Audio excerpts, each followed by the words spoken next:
Welcome to Seattle College's international programs and our show Conversations With, where we talk to people that help you understand how you too can be an international student in the United States and why Seattle Colleges should be your first choice. We'll talk to students and staff and agents and government folks, all kinds of people about what you can expect when you're getting ready to apply or travel here, what you'll experience while you're with us, and how it can all lead to an amazing life. Don't forget to check out the Seattle College's International Programs website at intl.seattlecolleges.edu, where you can find a treasure trove of information about the school, the programs here, and best of all, fill out and submit your application. Again, that's intl.seattlecolleges.edu. Hey everybody, welcome back to Seattle College's Conversations With here in Seattle, Washington, the beautiful state of Washington. Want to welcome not a student today. Why don't you tell everybody who you are and why you're here? Hey everybody, my name's Kerry Philben and I'm the director and co-owner of ALPS Language School, which is an independent English language school right up the street from Seattle Central College in the Capitol Hill neighborhood of Seattle. Right. The beautiful Capitol Hill neighborhood. You just have one location? Yeah. Okay. Yeah, we're just a small independent business. So we have one school, not that big. And yeah, it's maybe 5-7 minute walk. It's really up the close. Street. We're on the same street. Mm-hmm. So. And right next to it's a really good, didn't you say like a bagel place or something? There's a really good food place. There's a lot of great like restaurants and cafes in the Capitol Hill neighborhood. So we're right by Vivace, which is, I think, one of the best coffee shops in Seattle. Really? Like people know Starbucks, but when students come, I always tell them, go up the block and try Vivace. Right.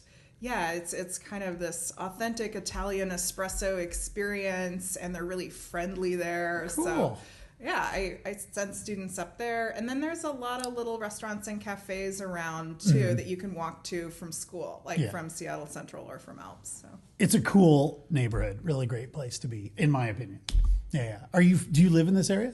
Yeah, I do. So I walk to work. Oh, you do? I live about 25 minutes walk from ALPS, from my school. About 20 minutes from Seattle Central. I live in a neighborhood called First Hill, which is where most of the hospitals in Seattle are, but there's also a lot of residential apartments. I like it because I'm getting a little older, and I like it a little bit quieter. Capitol Hill, where we are, is more like cool nightlife, but First Hill is where you move when you're getting older and slow down. So that's where I'd live, I guess. Yeah, so I live in a little apartment in First Hill. All right, cool. Well, we got to learn about who you are and where you came from. Did you grow up in Seattle? Is this your home turf? No, I've been in Seattle for about 7.5 years now. Oh, okay. I was born in Los Angeles, and then, we moved around a bit for my mom's job when I was a kid. So I spent kind of the first half of my childhood in the Midwest, in Nebraska and Iowa, which are right in the center of the U.S. Yeah. And then when I was, I think, 8 or 9, we moved to Northern California to a small town called Redding. Oh. And I lived there until I went to college. All right. After I finished high school, I went to college in Chicago. And then I went to graduate school on the East Coast and lived on the East Coast for about 10 years. And then I moved to Seattle after that. So I've lived in a lot of different areas and regions in the U.S., but I think I might be in Seattle for life. I love Seattle. You do? Yeah, because you've seen a lot of the country now, so you think Seattle's the place. I think Seattle is just unbeatable in terms of natural beauty. It's so close to Seattle. You can drive seriously 30 minutes in any direction and see the most beautiful scenery. There's great hiking, there's ocean, there's mountains, there's forests. and it's all just right here. Yeah, and I it's agree. really easy to get to. Like there's even public transit. Like Yes. there's a bus that will take you from, like the next block, like right between our schools. There's a bus that will take you out to hiking trails in the summer. And, you catch it on the weekends. It costs $2, and you don't need a car. That's really nice. You can access these beautiful, just gorgeous natural places with or without a car really easily. So I really love that. And you might be surprised to hear this, but I love Seattle's weather. I like Seattle's weather. Yeah. So what do you like about You guys Seattle's should. weather? Well, I like it because it's, different seasons for sure. You get a little bit of everything. It does rain in the winter, but I don't mind the rain personally. I love reading a book or watching a movie or something when it's wet outside. And then when the sun does come out, oh my God, it's just glorious. Summers are beautiful. So. Yeah, well, I think Seattle's kind of secret is that it actually doesn't rain as much as they say in the movies. Yeah. Right, exactly. We have these beautiful summers that are 5 months long where it is sunny every day, and it is very rarely hot. It's very rare. It's warm but never uncomfortably hot, and it's just gorgeous sun, and you just spend the whole summer outside. Yeah. I don't like hot weather, which is a big reason I wanted to come here. But I also don't like snow and ice. I don't like driving in snow and ice because remember, I grew up in California. I don't really know. Yeah. So, well, Redding, I guess Redding doesn't get snow. It gets snow kind of like Seattle, Okay. maybe once a year, and everyone completely goes crazy and the city shuts down. That's it. Yeah. Well, so let's go back. You said that you were back on the east part of the country for your undergraduate work and for your graduate work? So I did my undergraduate work in Chicago. Oh, that's right. Yeah, and then I was on the East Coast for graduate work. Okay, and then what did you study? What were your majors when you went to school? Okay, so Yeah, she can answer this one. I was a music major in undergrad. Oh. So I played the bassoon. What? Nobody Yes. plays the bassoon. Well, There's a few. I guess. now you know somebody who That's does. cool. Yeah, so I was a music major, and I was also a Russian major. So I studied Russian language and literature. So I studied abroad in Russia, and then I spent a lot of time practicing the bassoon, playing in orchestras and stuff. That's very cool. And I want to say, before I went to Chicago for my undergrad, I did a year at a community college. Yay, community colleges! Yeah, in Reading. So it was called Shasta College. Yes. And I really loved my time at community college, and it's really made me a huge cheerleader for the community college experience. I love telling our students about, what a community college is and all the great benefits it has, just because I experienced it. Right. And it's something that, I don't know if you encounter this a lot, but I don't get the impression that a lot of international students are really familiar with what a community college is, or how it's different from a four-year college or university. Right. I can't speak for my other recruiter colleagues, but I spend a lot of time on the road explaining what our community college is.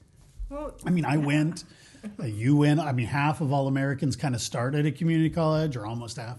So yeah, it's a great way to go. It's affordable. Classes are flexible. Yeah, and it serves so many different kinds of people. It serves career changers, it serves people who are working, it serves people who are going back to school after having families. Yeah. And for me, it served a really unique purpose.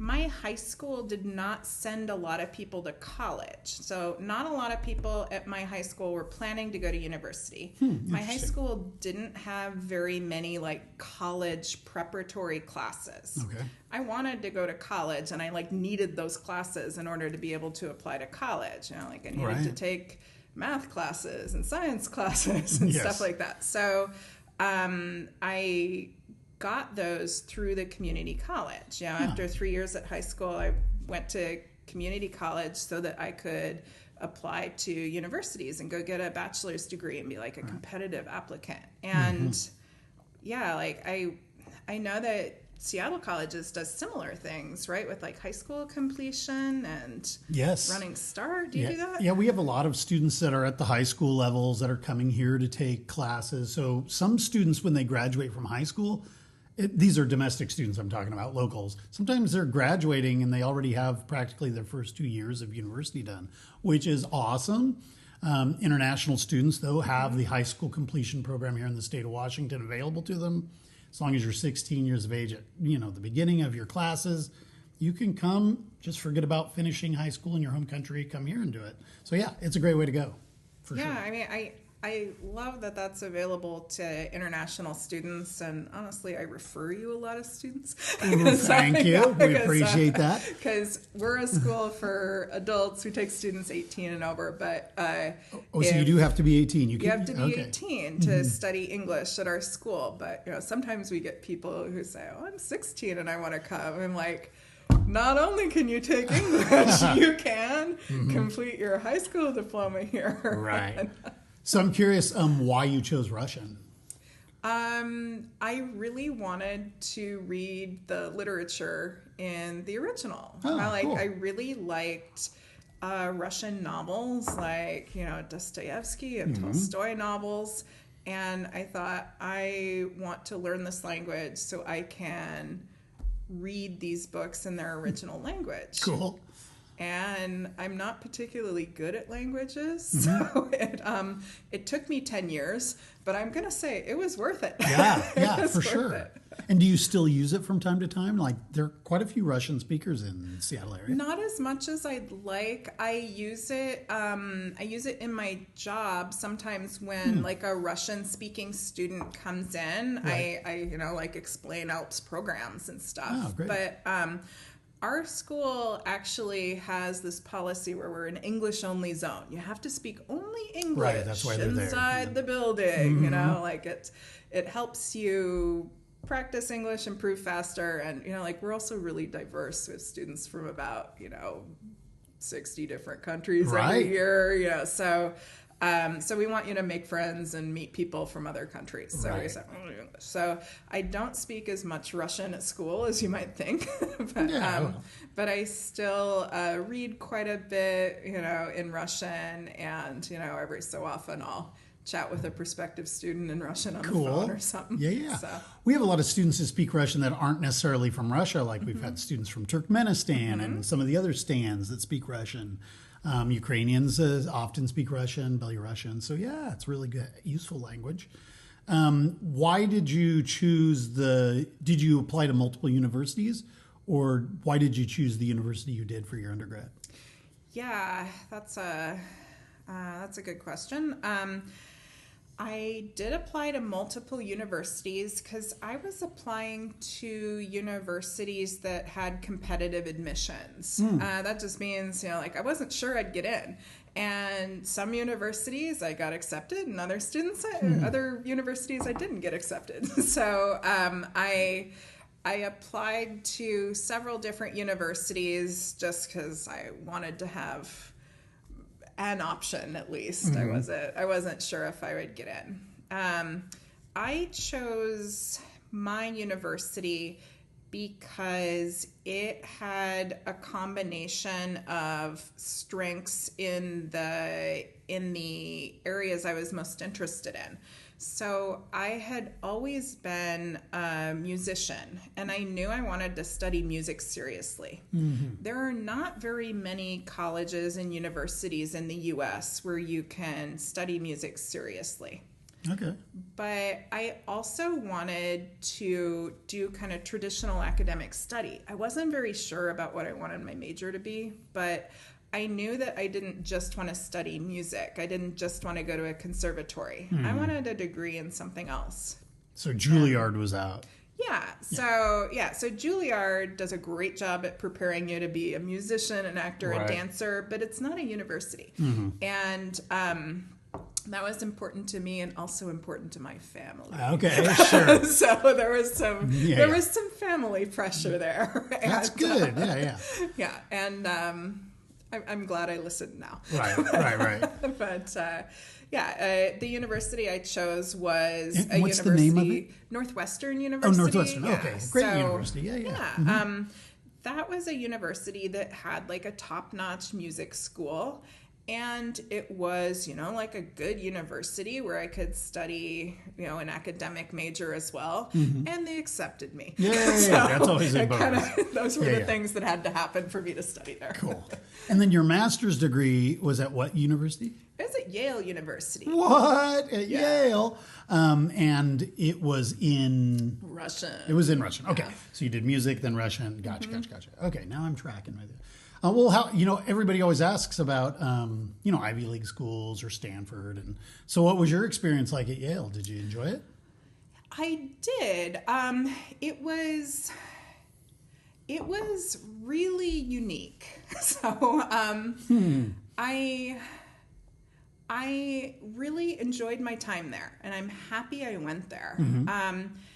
It was an incredibly wealthy school. Like, I had never been around that many rich people before. It's a lot of wealth. Yeah. So it was like materially wealthy. Mm-hmm. It was also a school where there were a lot of like intellectual resources, like some of the most brilliant professors in the world, just top of their field. Right. So there were a lot of resources there. It was interesting, and I'm really happy I went there. But I also don't think that the Ivy League is the be all end all that so many people make it out to be. I Especially agree. like I get that perception from a lot of my students. Like, I don't, advertise like I went to Yale, but if it comes up, then then sometimes students are like, "How did you do it? How'd you get in?" And my thought has always been like, Yale is wonderful, but the other schools I went to were also really wonderful, and they were wonderful for me. Mm-hmm. Like, they fit what I needed, like what I could achieve, and they really helped me grow. So I am very, very grateful to the education I received from Yale. Cool.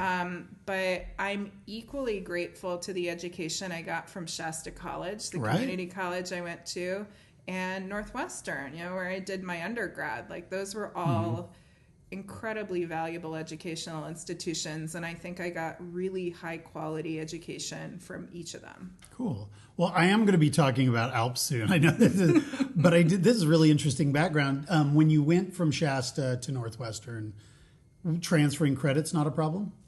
Yeah, I transferred quite a few credits. So I transferred what at most community colleges are called general education credits, but at Northwestern they had a different name. They called them distribution credits.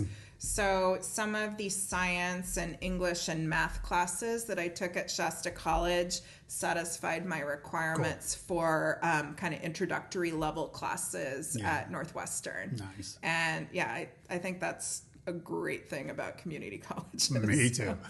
Well, it sounds like a really interesting educational background. And before we start talking about ALPS, which is really why we're here, I want to do a little getting to know you. So this is just a way for people to kind of, they already know about your educational background, but let's find out about these things. All you got to do is tell me which one you prefer. Okay. And it tells a lot about who you are. Ready? Coffee or tea? Coffee. Me too.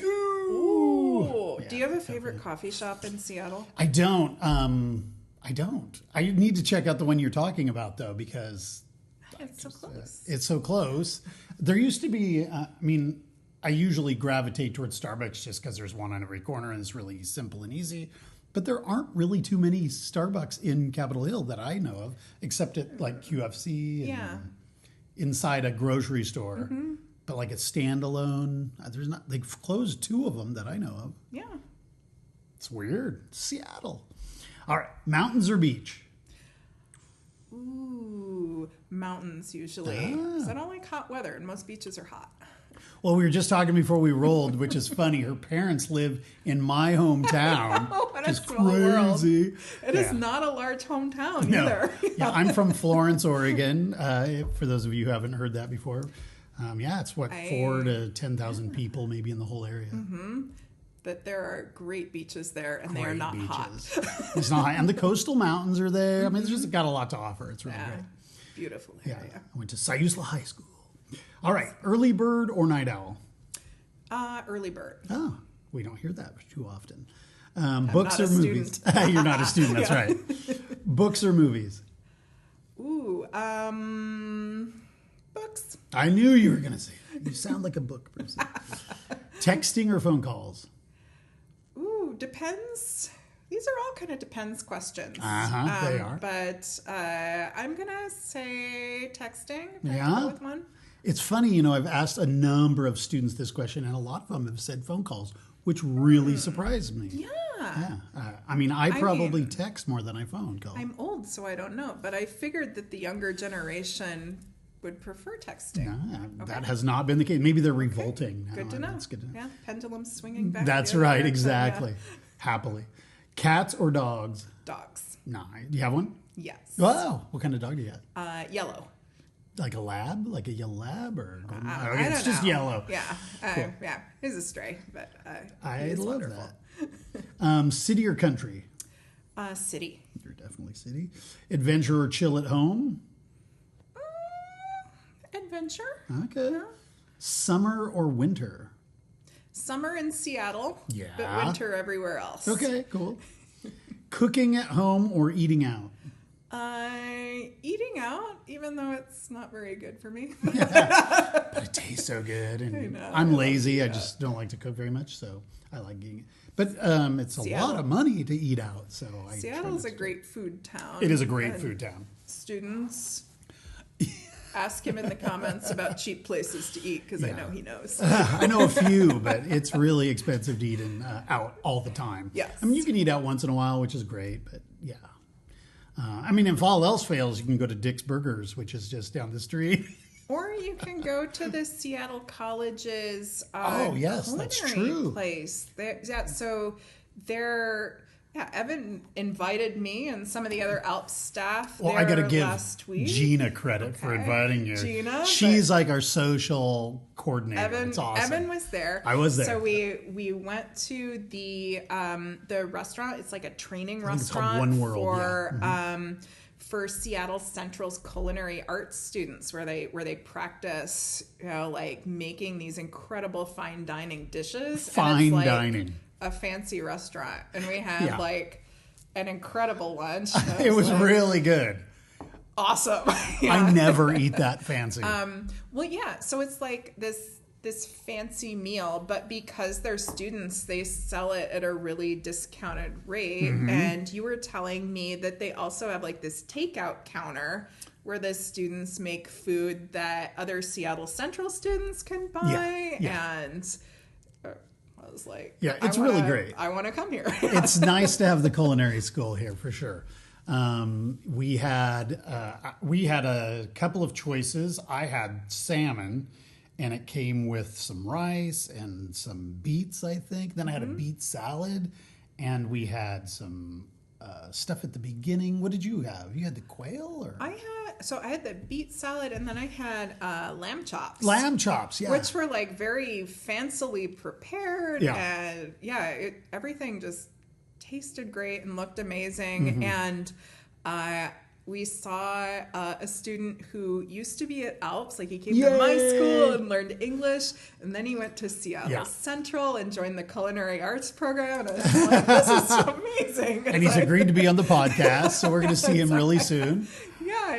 I really love seeing, like former students out either in college or, just in the community kind of working or living their lives. For sure. And, that was just so cool. It's very cool. Yes, thank you. And thank you, Gina, for inviting us. Gina. Shout out to Gina. So I taught at a English school for adults when I lived in China, and I loved it. I loved teaching adults because they're interesting. They've got lives already. I mean, kids are fun, but I really like adults because they got things going on. And that's all you do as adults, yeah? Mm-hmm. So let's get into ALPS now that we're there. So you, the listener, might be like, why is he interviewing a school that kind of competes with Seattle colleges? Because we have our own Institute of English as well. But we don't really compete, I don't think. It doesn't feel like we're competing at all. No, I mean, we're kind of different animals. Yes, for sure. Like there's a bit of overlap, but we have this really fruitful partnership. I agree. And we've had it for a long time. And I think it benefits both of our schools to have this partnership, and it most importantly, it benefits the students. For sure. Yeah, we've had students show up, and for some reason it doesn't work out, and a great way, it doesn't work out for they can get in for that quarter or whatever the case. And we often will send them down to you guys, and they go with their map down the street and they find your door. And next thing we know, a quarter or two have gone by, and then they show back up here at Seattle colleges. Or sometimes you just call me and I walk down. Like, ALPS is a really small school, guys. So if you send us an email, like, I'm the one who will email you back. She'll get it. Yeah. If you call us on the phone, it's probably me or one of my colleagues. And but you have definitely just called before, and I have walked down the street to come shake a student's hand and say, hey, let's fix this. Well, she says it's a small school, but you have a lot of students. I mean, how many students do you guys have on average at any one time? At any one time, this year we've probably had 70, 75 students at any one time, and we run year round. Yeah. So we accept students every month of the year. We're basically only closed, for a day or two on major holidays. Right. So, we'll close a day or two for Christmas instead of 2 weeks like a college. Right. Thanksgiving, you're probably closed, I'm guessing. Yeah. So for example, next week is a big holiday, Thanksgiving, which is on a Thursday. So we're closed Thursday and Friday. Cool. But, we'll have class Monday to Wednesday, and then be running again the next week. So before we get too much into the details of what you guys teach and how you teach it, let's talk about nations represented. How many different countries have you guys had? The school has been around for 33 years.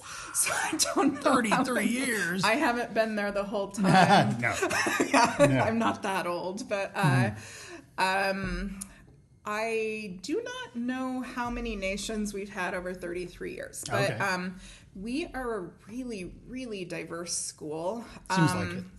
We usually have students from 55, 60 different countries every year. Wow, that's cool. At any one point in time, we typically have students from probably 25 to 35 different countries. And remember, we have 75 students at a time. Yeah. So it is really, really diverse. Right. It's definitely a very international experience being in an ALPS classroom.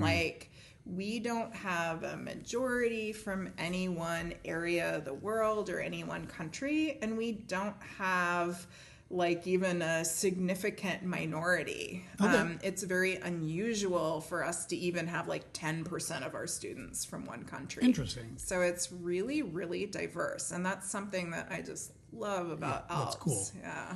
And your student body is made up not just of international students, which is who we're talking to, but also domestic, yeah? Yeah. So at ALPS, we can host you if you want to come on a student visa, the F1 visa and the I-20. We can do that. And typically about half of our students at any one time are here on student visas. But we also welcome students on a lot of different visa types. So we have tourists. So people on B visas, or sometimes with a visa waiver, they're just traveling on their passport from countries that allow that. they can come to ALPS and take like short part-time classes for fun. And we see a lot of students like that, like people's brothers and sisters visiting them, and they're like, that's cool. You need something to do while I'm at work. Yes. So they come and do that. We get people who come and study for a short time while they're on vacation from work in their home country and stuff like that. And then we also have a lot of what we call like our local students. And those are people who are either here on like a work visa or an immigrant visa, or maybe they have a green card. Right. And sometimes they're U.S. citizens who just like did not grow up speaking English. Either they grew up abroad or they're dual citizens of another country and they grew up in the other country and didn't really learn English. Right. So we have a lot of what we call tech spouses. So Seattle, as you probably know, is home to the headquarters of Microsoft and Amazon. We have big offices here for, Google and Facebook and Nintendo and, versus Starbucks. Yeah. So a lot of international employees come to work at these big companies, and they bring their families. And usually, like the worker is at work, but the spouse, the husband, the wife, the boyfriend, the girlfriend, does not speak English, does not have any friends, does not have anything to do all day, and it's kind of like, what do I do now? So a lot of them come to our school and learn English, but also I really, really love that they're able to form social networks. We see a lot of really close friendships formed at ALPS, where it's like, I came to Seattle, I didn't know anybody. I met all these people at ALPS while I was learning English, and then, now I've got my crew. And new circle. I love that about our school. It's really cool. It's one of my favorite things. So you say F1 students, are they just applying directly to your school then? How do they do that? Where's your website? And so we, our F1 students, like our international students with student visas, come from a few different places. A lot of people just say, I'm going to come to Seattle and learn English. And they find us mostly through our website. To be honest, we are really small. So we don't have an Evan like you. No, we have a recruiter out there. So we don't have a recruiter that we send out to travel to go to recruitment fairs. We rely on mostly like our website, our word of mouth. People's brothers, sisters, cousins went to ALPS, and they're like, you should go. I learned English. And that's right.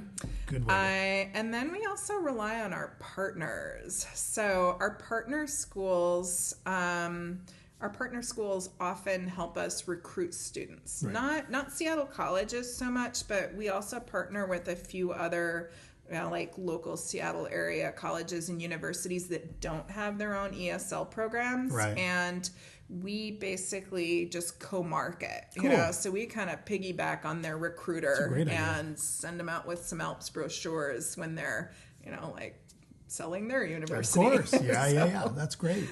So that we get students from kind of a variety of different places. And they can, she was saying there's other colleges and universities in the Seattle area. They are in Capitol Hill, but it's easy to get around. You talked about public transportation. How close are you to the subway line? Yeah, we're a 5-minute walk from the subway, which is called the light rail here because it's not all underground. Sure, but it's really easy to get to both our schools on public transit because Seattle Central's here, ALPS is here, the train station is like here, right in the middle. And both of our schools are really close to like major bus lines in Seattle. Goes right down that street. For a U.S. city, Seattle has very good public transit. It's really good. I would say, it's one of the better systems of any U.S. city I've lived in. It's pretty easy to get around. The buses come pretty frequently. But the train is just so great. Right, train is really great. So students, when they come to our school, they have housing options. We have student dorms, they do apartments, they do homestay programs. What are your guys' housing options? Yeah, so we have a bunch of different housing options. And we have this page on our website that just lists, what do you want? Here's how to book. Oh, that's cool.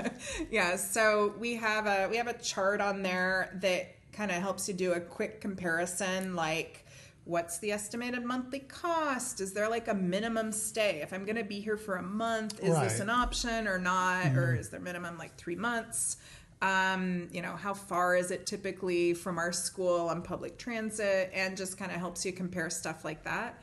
We have a lot of details about just the specifics of the different options. What do they look like? How do you book it? And what do you do next if you decide you want to stay there? Cool. A lot of our students get apartments or homestays. Some of them stay with relatives because they have like friends or family in Seattle, so they already have housing taken care of. Cool. But on our website, we have homestays, apartments, short-term apartments. So like there's this company in Seattle called Apodment. Have you heard of them? They have like a common kitchen area, and then yeah. One of our students from Argentina was living in one of those. Yeah, so I think it's a great student housing option. Pretty affordable. They're all in like new buildings in the center. There's maybe 20 different buildings that this company owns, and they're all new buildings, like new construction. You rent like a tiny little apartment, like it's probably like the size of your bedroom, but it's furnished, so it already has furniture. That's cool. A lot of, American apartments do not come with furniture. That's true. A lot of them are unfurnished. So it's furnished. They all have private bathrooms. They all have a little tiny, kitchen in there, but they have like a big common kitchen that's shared. And they do short-term leases. Like you can do a 3-month or a 6-month rental period, which is really good because a lot of American leases are minimum 12 months. Right. And the last thing is they're affordable, which is great. This is really great. Tiny, but a lot of good options if you can handle the tininess. A lot of good points about it. ALPS students can also stay in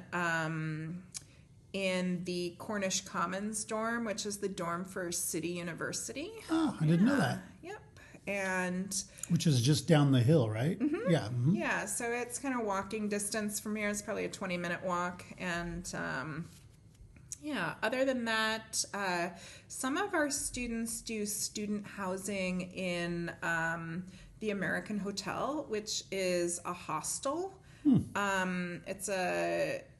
It's like a hostel during the summer, but during the fall, winter, and spring months, they'll do monthly student housing.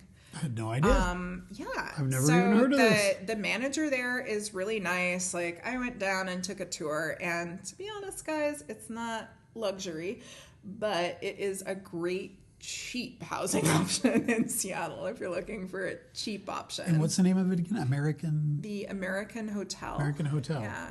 And then the last type of housing I would say that's kind of common with our students is an extended stay hotel. Oh, sure. Yeah. So there's a few hotels that will do discounted monthly rates, and the cost of that kind of varies with the season. It tends to be very affordable in the winter and crazy expensive during our tourist season in the summer. But wow, so many options.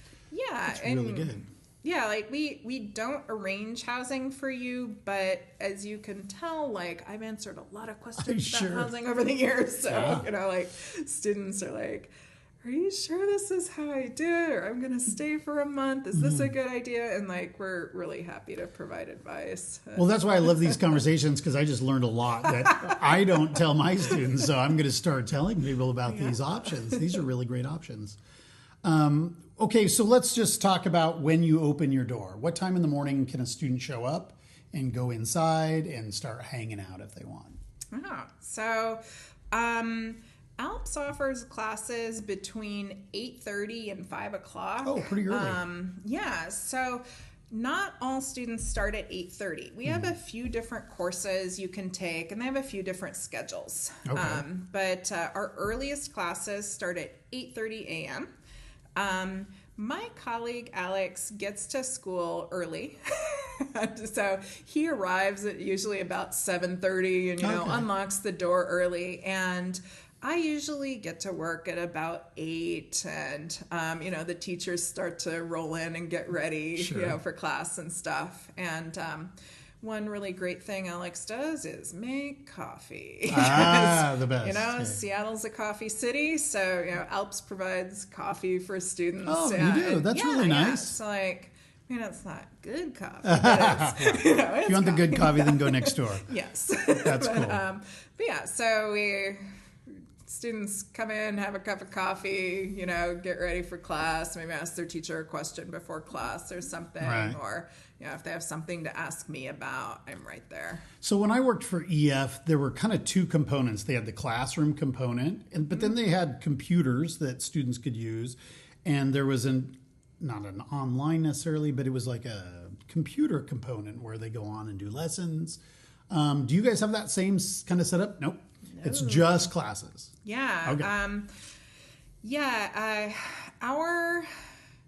I guess the thing that makes ALPS unique among the English schools I've seen and that I've worked at is that we are so focused on getting students to produce English and interact with each other. Which is awesome. Yeah, so we have this really strong focus on you will speak English. I mean, not in an intimidating way, but it's what you're here for. Yeah.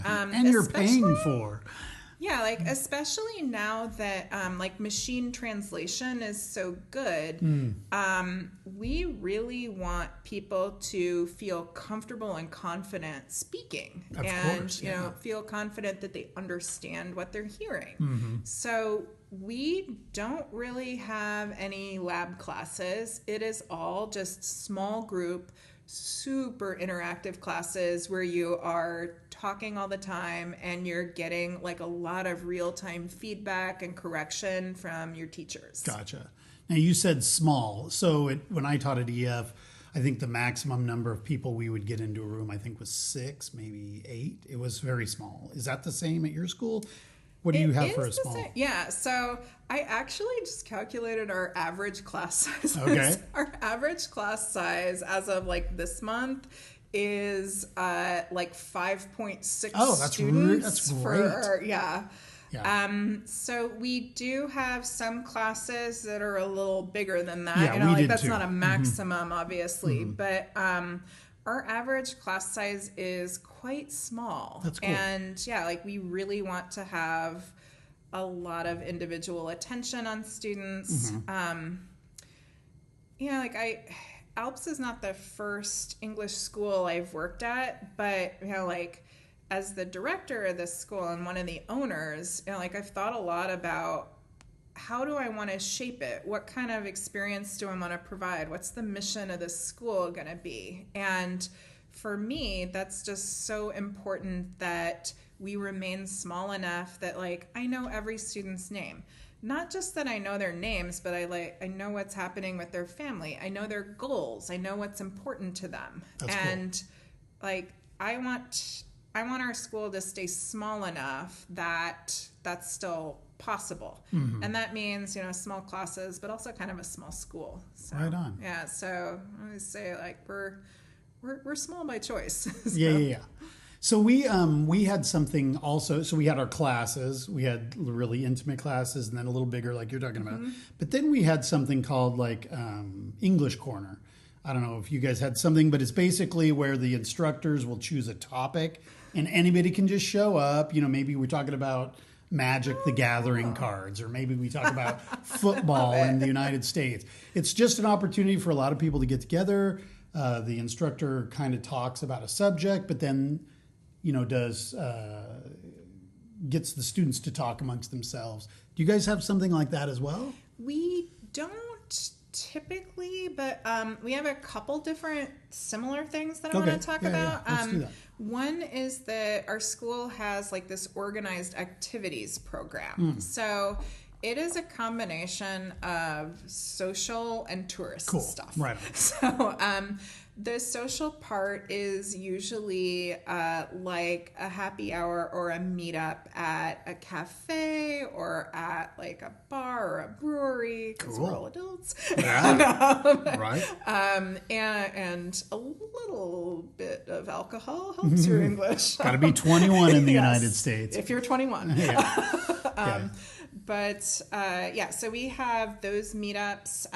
Those are typically every week, and ALPS organizes them, picks them, sends a teacher with you. You know, so the teacher facilitates the conversation and stuff like that. And then the other half of our activity program is just doing cool tourist stuff around Seattle. So. Nice. Like taking the ferry over to Bainbridge Island. So like you take a boat across Seattle across the body of water that's right next to Seattle, and you go to this cute little tourist town on an island, or you go to the Seattle Art Museum, on an afternoon. When the weather's nice, we do stuff like go to the beach at Golden Gardens and have a picnic. Cool. So those kind of like touristy things where we really show off, like our city and the great stuff that's happening there. Nice. So shout out to one of our other partners, City University. For the past couple of years, we've been tagging along on their summer trip to Mount Rainier. Cool. Yeah. So students go up there, and that's always just a really special trip. It's Definitely. Like this huge mountain that's really close to Seattle. Gorgeous national park. Yeah, a lot of our international students don't have a car, so they look for those kinds of opportunities. That's really great. So it sounds like you have a lot of great stuff going on, but let's just talk about a class. I want to take a class. I'm guessing you get a wide variety of abilities. We had everything from absolute beginners to advanced groups. So is that, you must do some sort of assessment? Tell us about that part. Yeah, we totally do. So ALPS has 6 different levels. Okay. Level 1 is really, hello, my name is. Yes. I have taught students the English alphabet before, because they use a non-Latin alphabet. So level 1 really is super beginner. Okay. And then level 6, which we call master's level, is super advanced. It's typically students preparing for master's degrees in the U.S. who really need that kind of high-level professional and academic vocabulary. Most students are ready for like the job market after they finish level 4 at ALPS. Oh, okay.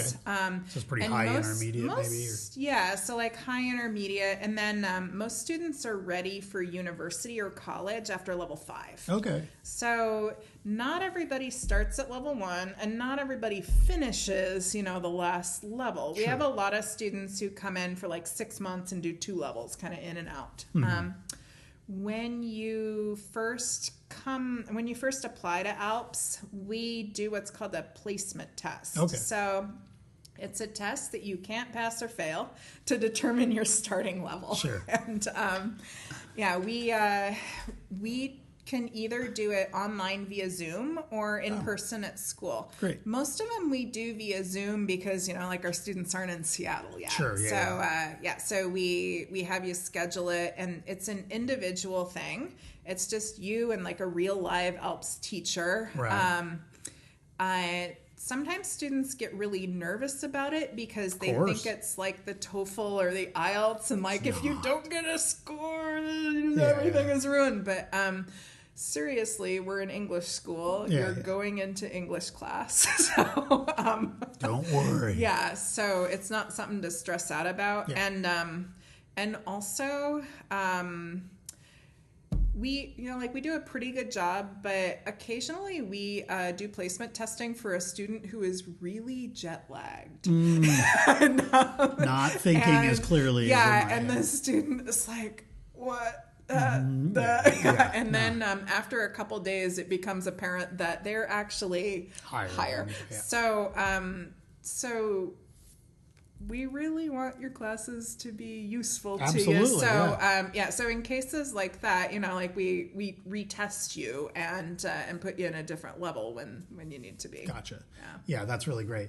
And then after they have done what they want to do, a lot of times they're taking English classes because they want to get into a university or a master's degree program, and they're asked to take some sort of a English proficiency exam. Do you guys offer like a IELTS or a TOEFL or some other type of? No, we offer something way better. Oh, what do you got? So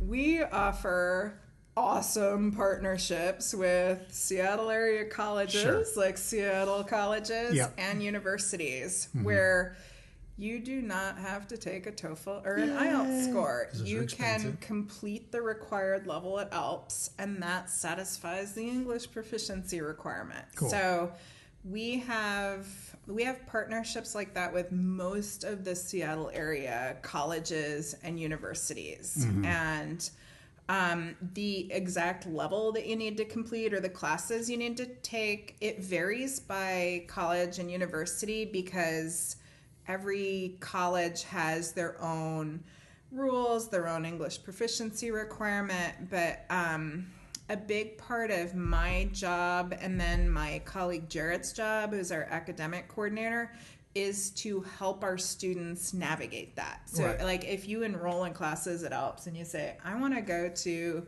college afterwards, what do I need to do? Part of our job is to advise you, to help you research a school, find a school, to connect you with Gina, if you're going to Seattle colleges. And it's kind of an extra bonus service that our school offers. That's cool. We realize that basically no one is just learning English because it's a fun thing to learn. Although that is also true. English is fun to learn. Sure. You're learning it because you want to get somewhere else. So our goal really is to help you get to that next place. Is that university? Is that Seattle Central? Is that, a job? Is that a promotion at your job back home because you have better English? These are all things that we want to know and we want to help you out with. Right. So in order to get in, they have to fill out an application, I'm guessing, of some sort. Can you tell us what's in the application packet? We have 5 different things that they have to do. What do you guys have?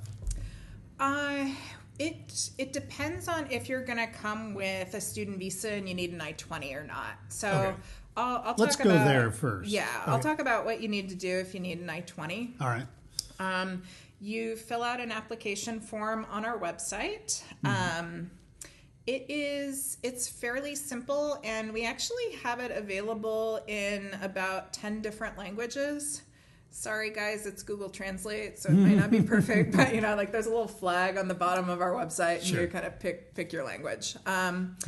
It just asks for things like, what's your name? When were you born? What's your address? There's nothing tough on there. Sure. One of the questions on there is, why do you want to study English? And sometimes I get kind of crazy ChatGPT answers on here. People think it's a test they need to pass, so they'll paste in this ChatGPT paragraph. I do not care what you write. I want to know your actual goal so that I can help direct you to the right course and start talking to you about, how long is it going to take you to get to Seattle College? Yes. Good. Yes. So that's the only difficult question on there. Right. I kind of like that, though. Yeah. So, we just want to know what do you need English for so we can help you. So that's the application form. Okay. That takes most students, I would say, 10 minutes maximum to super complete. Easy. Mm-hmm. You pay an application fee. Okay. Which is how much? It is $150 right now. Mm-hmm.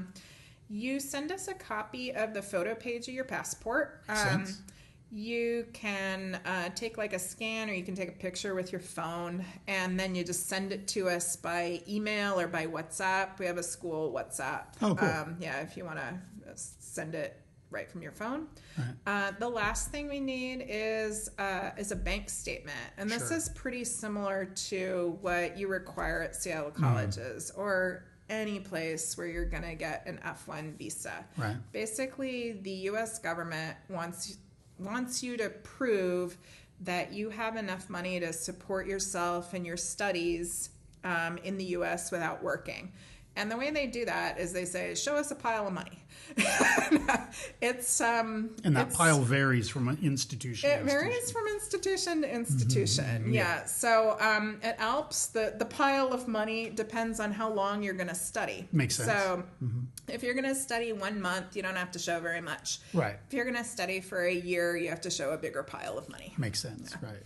So one of the things I hear a lot when I'm out there, and I'd be curious what your experience has been or what your impression is that if I go to a language school, it's going to be really tough to get a visa. What's the current landscape like? I mean, people say that because there's a grain of truth to it. Okay. You know? Like, it's part of my job to kind of have my finger on the pulse of this. Right. So I do a lot of research. I ask SCVP, I try to talk to visa officers and former visa officers whenever I can and say, look, what's the current deal? Mm-hmm. What should my students know? What should they say, in an interview? Right. And what I hear, and what you probably hear too, is that objectively, yes, it is more difficult to get approved for a visa with an I-20 from a community college or a language school than it is with, say, an I-20 from, Harvard. Not these days. No, not these days. That's a good point. Maybe Brown. University of Washington, maybe. Okay. Yeah. So the reason for that is that some visa officers think if it's not a selective school, like if it's not competitive, then it's my job as the visa officer to, determine whether the student should be admitted and is a bona fide student. So they put more scrutiny on it. Right, and fair or not, that is what happens. Right. My advice for students, which comes directly from advice that I received from, former visa consular officers, is it's so important that you proactively tell your honest story. So I'll go through that. First is proactive. I don't know if you do visa counseling or mock visa interviews with students. We don't do much of that. But visa interviews are really, really short. Yes. A lot of times students go in and they think, I'm going to have this lengthy amount of time where the visa officer will draw out my, nah, you're going to have 2 minutes, man. Yeah, maybe.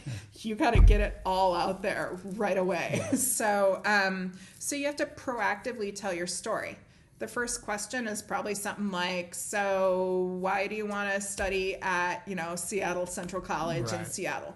And you have to answer that completely proactively right away. Intelligently. It can't be a one-word answer. It can't be, well, I'm going to get better. Yeah. So you have to think about, what is your actual reason? Do you know why you chose that school? Do you know where you're going to live, how you're going to pay for it? And do you know how it's going to benefit you? What are you going to get out of it? There's no one correct answer, because students study for so many reasons. Sure. Yeah, like there's so many programs, there's so many student backgrounds, and there's so many student goals. Everybody's an individual. There's no one correct answer. But you have to really think about, what am I doing? Right. What am I doing? Why am I doing this? Mm-hmm. And you have to be ready to say that kind of on really short notice. Right. The other piece of advice is everyone is an individual, again, and everybody has an individual story. That means that at a visa interview, they're going to consider your individual case. They're going to look at you as an individual. Right.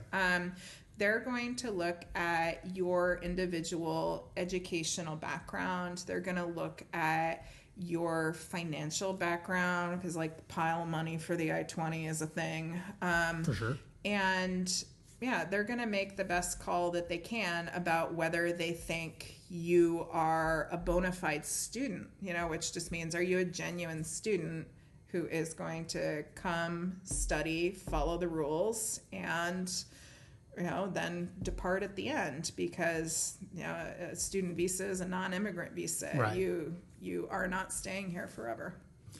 And I would agree with just about all of that. I would say, guys, we have students at ALPS. We have students at Seattle colleges. People are getting their visas. Don't let it deter you too much. If your real goal in life is to start maybe at ALPS or start at Seattle colleges and then eventually transfer onto a university, it's a great way to go. You just have to understand it, be able to communicate about it in a real genuine way. Yeah, I actually want to add a couple of things to that. Sure. So first is it impossible to get a visa, for a community college, for a language school? Absolutely not. Otherwise, I wouldn't have a job. Right? Exactly. Nothing in life is a guarantee. And I'm not going to lie, it may be more difficult to get approved with community college or language school I-20 than with a super prestigious four-year university I-20.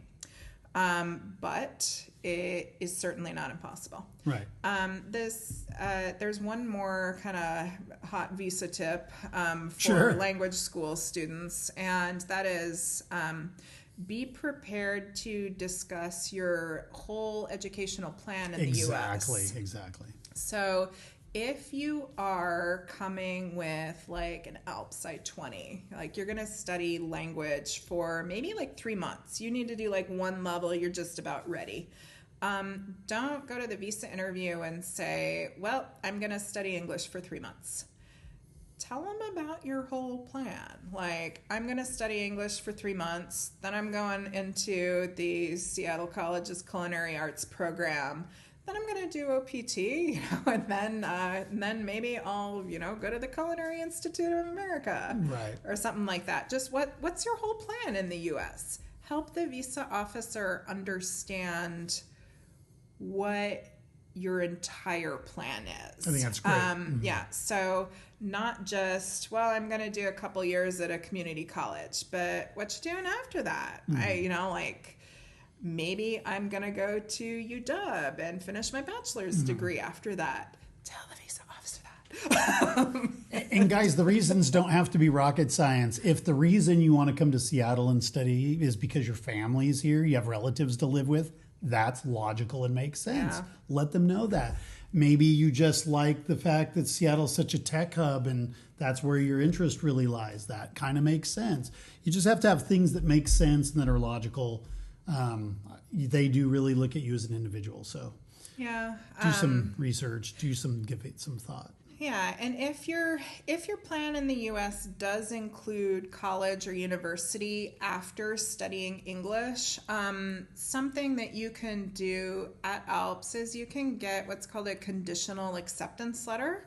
You can get one from Seattle colleges. So on the ALPS application, you can request a conditional acceptance letter from one of our college or university partners. It's a great idea. When we send your I-20, we send your ALPS acceptance letter that says, welcome to ALPS, we're glad you're going to come study English with us.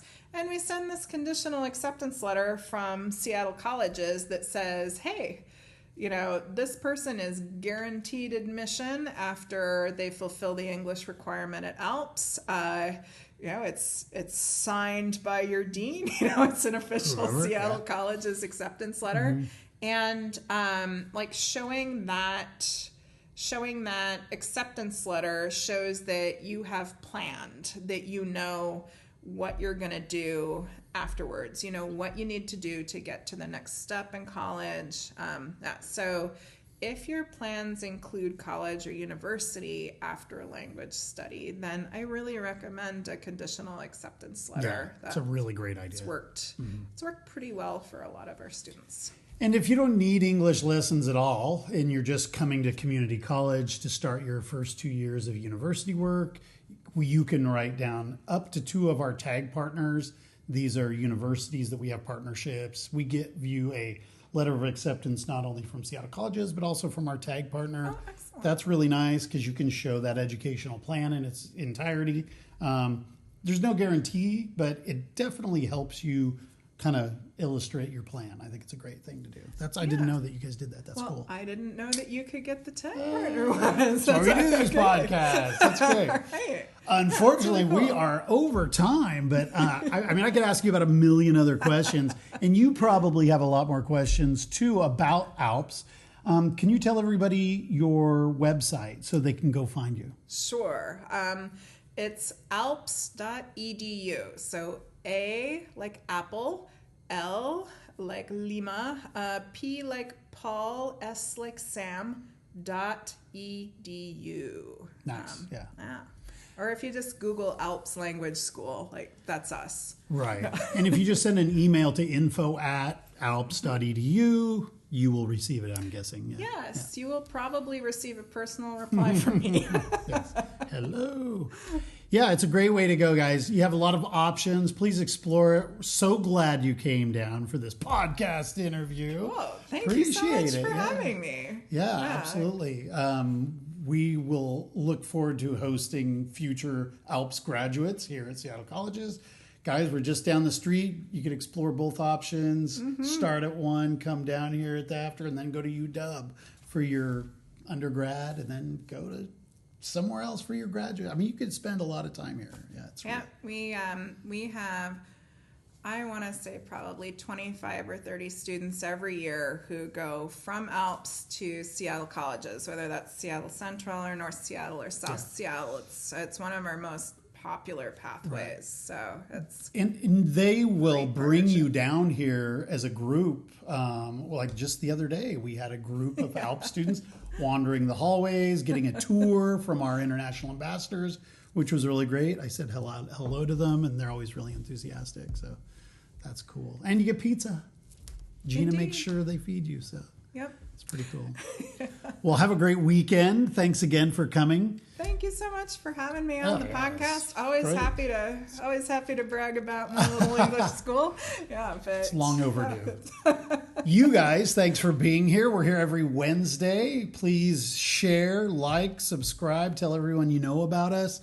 It's great information no matter what you want to do when you come to study in the United States, and we just want to be a good resource for you. So, all right, have a good weekend. You too. Yeah. Thanks for having me. Bye-bye, guys. Bye.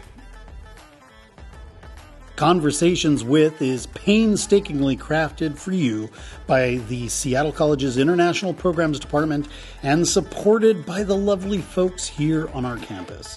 This show is produced and edited by me, Evan Franulovich.